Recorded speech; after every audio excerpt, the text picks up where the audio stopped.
नमः शिवाय। आइए सुनते हैं श्रावण सोमवार व्रत कथा। श्रावण सोमवार की कथा के अनुसार अमरपुर नगर में एक धनी व्यापारी रहता था। दूर दूर तक उसका व्यापार फैला हुआ था। नगर में उस व्यापारी का सभी लोग मान सम्मान करते थे। इतना सब कुछ होने पर भी वह व्यापारी अंतर्मन से बहुत दुखी था, क्योंकि उस व्यापारी का कोई पुत्र नहीं था। दिन रात उसे एक ही चिंता सताती थी, उसकी मृत्यु के बाद उसके इतने बड़े व्यापार और धन संपत्ति को कौन संभालेगा। पुत्र पाने की इच्छा से वह व्यापारी प्रति सोमवार भगवान शिव की व्रत पूजा किया करता था। सायंकाल को व्यापारी शिव मंदिर में जाकर भगवान शिव के सामने घी का दीपक जलाया करता था। उस व्यापारी की भक्ति देखकर एक दिन पार्वती ने भगवान शिव से कहा, हे प्राणनाथ, यह व्यापारी आपका सच्चा भक्त है। कितने दिनों से यह सोमवार का व्रत और पूजा नियमित रूप से कर रहा है। भगवान, आप इस व्यापारी की मनोकामना अवश्य पूर्ण करें। भगवान शिव ने मुस्कुराते हुए कहा, हे पार्वती, इस संसार में सबको उसके कर्म के अनुसार फल की प्राप्ति होती है। प्राणी जैसा कर्म करता है उन्हें वैसा ही फल प्राप्त होता है। इसके बावजूद पार्वती जी नहीं मानी। उन्होंने आग्रह करते हुए कहा, नहीं प्राणनाथ, आपको इस व्यापारी की इच्छा पूरी करनी ही पड़ेगी। यह आपका अनन्य भक्त है, प्रति सोमवार आपका विधिवत व्रत रखता है और पूजा अर्चना के बाद आपको भोग लगाकर एक समय भोजन ग्रहण करता है। आपको इसे पुत्र प्राप्ति का वरदान देना ही होगा। पार्वती का इतना आग्रह देखकर भगवान शिव ने कहा, तुम्हारे आग्रह पर मैं इस व्यापारी को पुत्र प्राप्ति का वरदान देता हूँ, लेकिन इसका पुत्र 12 वर्ष से अधिक जीवित नहीं रहेगा।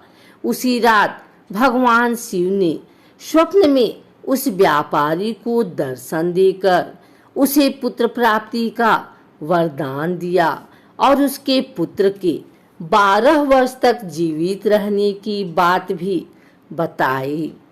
भगवान के वरदान से व्यापारी को खुशी तो हुई, लेकिन पुत्र की अल्पायु की चिंता ने उस खुशी को नष्ट कर दिया। व्यापारी पहले की तरह सोमवार का विधिवत व्रत करता रहा। कुछ महीने पश्चात उसके घर अति सुंदर पुत्र उत्पन्न हुआ। पुत्र जन्म से व्यापारी के घर में खुशियां भर गई। बहुत धूमधाम से पुत्र जन्म का समारोह मनाया गया। व्यापारी को पुत्र जन्म की अधिक खुशी नहीं हुई, क्योंकि उसे पुत्र की अल्पायु के रहस्य का पता था। यह रहस्य घर में किसी को नहीं मालूम था। विद्यमान ब्राह्मणों ने उस पुत्र का नाम अमर रखा। जब अमर 11 वर्ष का हुआ तो शिक्षा लेने के लिए उसे वाराणसी भेजने का निश्चय हुआ। व्यापारी ने अमर के मामा दीपचंद को बुलाया और कहा कि अमर को शिक्षा प्राप्त करने के लिए वाराणसी छोड़ आओ।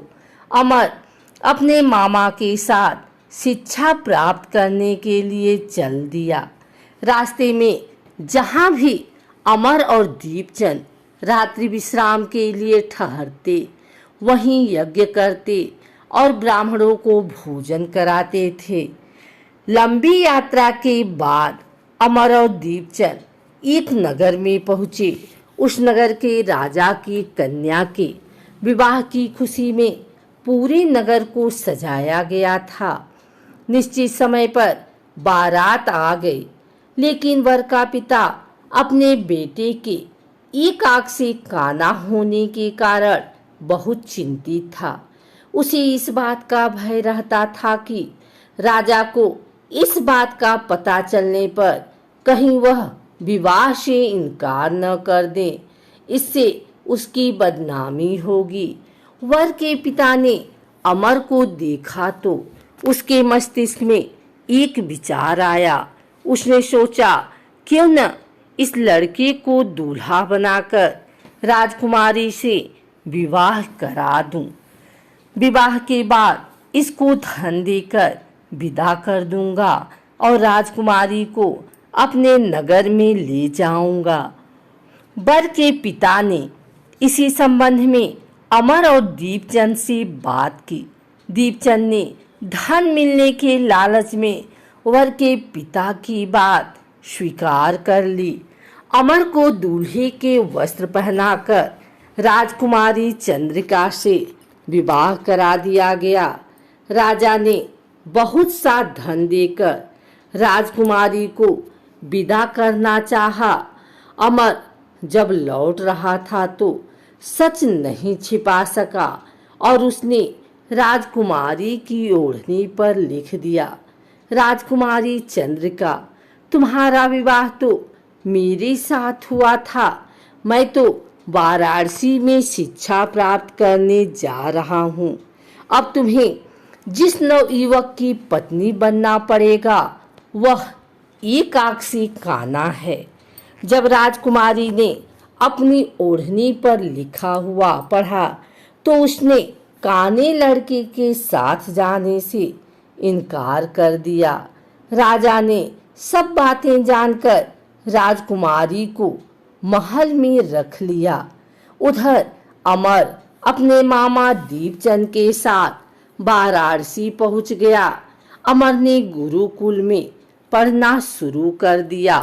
जब अमर की आयु 12 वर्ष पूरी हुई तो उसने एक यज्ञ किया। यज्ञ की समाप्ति पर ब्राह्मणों को भोजन कराया और खूब अन्न वस्त्र दान किए। रात को अमर अपने शयन कक्ष में सो गया। शिव के वरदान के अनुसार शयनावस्था में ही अमर के प्राण पखेरु उड़ गए। सूर्योदय पर मामा अमर को मृत देखकर रोने पीटने लगे। आसपास के लोग भी एकत्र होकर दुख प्रकट करने लगे। मामा के रोने का विलाप स्वर सुनकर समीप से गुजरते हुए भगवान शिव और माता पार्वती ने भी सुना।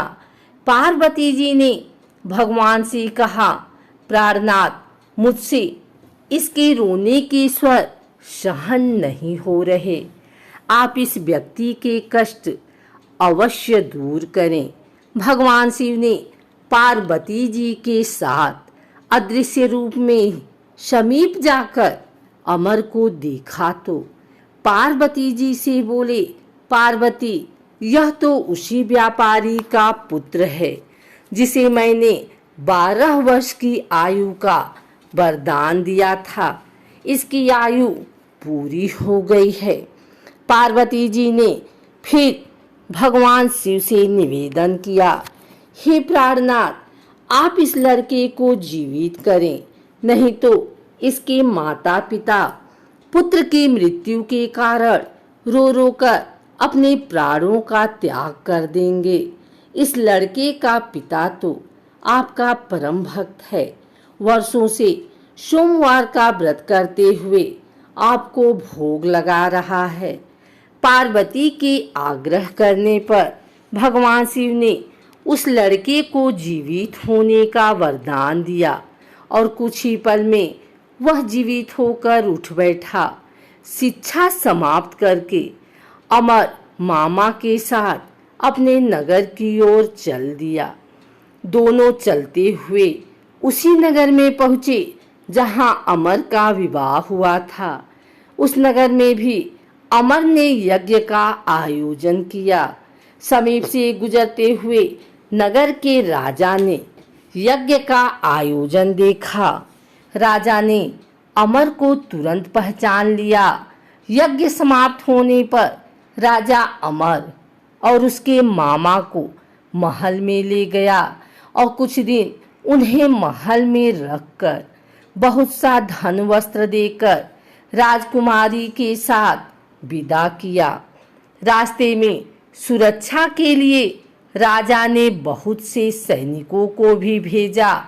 दीपचंद ने नगर में पहुंचते ही एक दूत को घर भेजकर अपने आगमन की सूचना भेजी।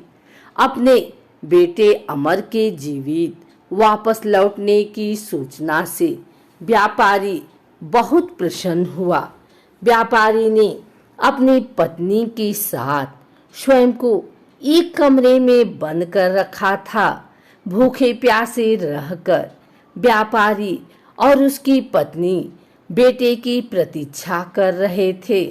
उन्होंने प्रतिज्ञा कर रखी थी कि यदि उनके अपने बेटे की मृत्यु का समाचार मिला तो दोनों अपने प्राण त्याग देंगे।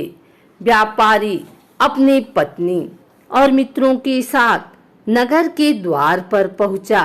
अपने बेटे के विवाह का समाचार सुनकर पुत्रवधू राजकुमारी चंद्रिका को देखकर उसकी खुशी का ठिकाना न रहा। उसी रात भगवान शिव ने व्यापारी के स्वप्न में आकर कहा, हे श्रेष्ठी, मैंने तेरे सोमवार के व्रत करने और व्रत कथा सुनने से प्रसन्न होकर तेरे पुत्र को लंबी आयु प्रदान की है। व्यापारी बहुत प्रसन्न हुआ। सोमवार का व्रत करने से व्यापारी के घर में खुशियां लौट आई।